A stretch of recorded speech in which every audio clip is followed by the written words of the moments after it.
सुबह उठ के बैंक अकाउंट खोला, बैलेंस जीरो। ऑफिस का रेंट ड्यू है, टीम सैलरी मांग रही है और इन्वेस्टर्स का फोन उठाना भी बंद हो गया है। ये कोई कहानी नहीं है, ये उन हजारों फाउंडर्स की हकीकत है जिन्होंने 2022-23 का फाउंडिंग विंटर और लॉकडाउन में अपना पूरा बिजनेस ढहते हुए देखा है। लेकिन असली सवाल ये नहीं है कि आप गिरे कैसे, असली सवाल ये है कि जीरो से आप वापस कैसे खड़े होंगे बिना एक भी रुपया बाहर से लिए। आज इसी प्रैक्टिकल प्रोसेस को हम स्टेप बाय स्टेप समझेंगे। सबसे पहले समझिए कि कोलैप्स होता क्या है। जब मार्केट अच्छा चल रहा है, फाउंडर एक बड़ा ऑफिस लेते हैं, बड़ी टीम रखते हैं और ग्रोथ को वैल्यूएशन से मेजर करते हैं, रेवेन्यू से नहीं। यही एक गलत आदत उनको डाउनफॉल की तरफ लेके जाती है। मान लीजिए एक फाउंडर है, रोहन नाम रखते हैं उसका एग्जाम्पल के लिए।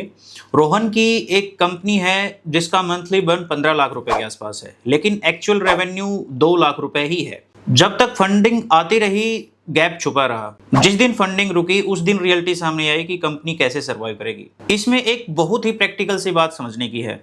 अगर आप फंडिंग के ही ब्याह पे आपके बिजनेस को रन कर रहे हैं तो वो बिजनेस नहीं है, वो सिर्फ एक एक्सपेरिमेंट है। सबसे पहला काम होता है हर उस खर्च को पहचानना जो इमेज बनाने के लिए नहीं है, रेवेन्यू के लिए है। बड़ा ऑफिस, बड़ी डेजिग्नेशन वाली हायरिंग, एक्सपेंसिव टूल्स, इन सब को स्टार्टिंग में ही कट कर दीजिए। इन सबको प्रायोरिटीज मत दीजिए। अब जब कंपनी ऐसी जगह पे खड़ी है जहां बैंक बैलेंस जीरो है, वहां पे कंपनी को एक नए मॉडल की जरूरत है। और यहाँ रूल एक ही है, हर काम का नतीजा उसी दिन कैश फ्लो में कन्वर्ट होना चाहिए। आपको शाम को ये दिखना चाहिए कि हमने क्या रेवेन्यू किया, हमने किस तरीके से कैश में कन्वर्ट किया किसी भी सर्विस को या किसी भी प्रोडक्ट को। अब इसी चीज को एग्जांपल से समझिए। रोहन के पास एक प्रोडक्ट था जिसमें बहुत सारे फीचर्स थे। वो एज ए सर्विस या एज ए एप्लीकेशन आप मान सकते हैं एग्जाम्पल के लिए। उसने देखा कि जो उसके कस्टमर्स हैं, उसके ग्राहक हैं, वो बहुत सारे ऐसे फीचर्स को यूज नहीं कर रहे हैं जिसमें कंपनी रेगुलरली उनको मेंटेन करने के लिए काफ़ी एक्सपेंस कर रही है।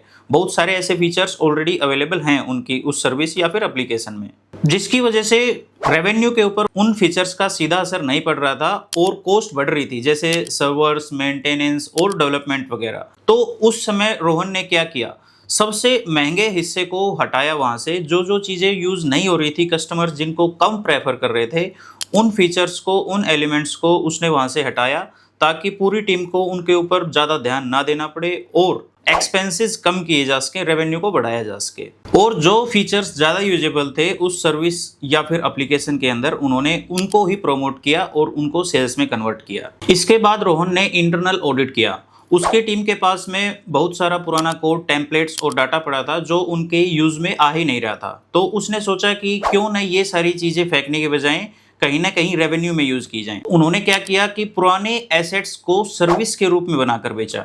जैसे कि पुराने जो भी टेम्पलेट, कोड्स या फिर डाटा था, उन सब का एक रेडीमेड सर्विस के रूप में इकट्ठा किया और ऐसे कस्टमर्स को जिनको ज़रूरत थी या फिर स्टार्टिंग में कुछ काम नया करना चाह रहे थे या डेवलपमेंट में वो आना चाह रहे थे, उन सबको बेचा।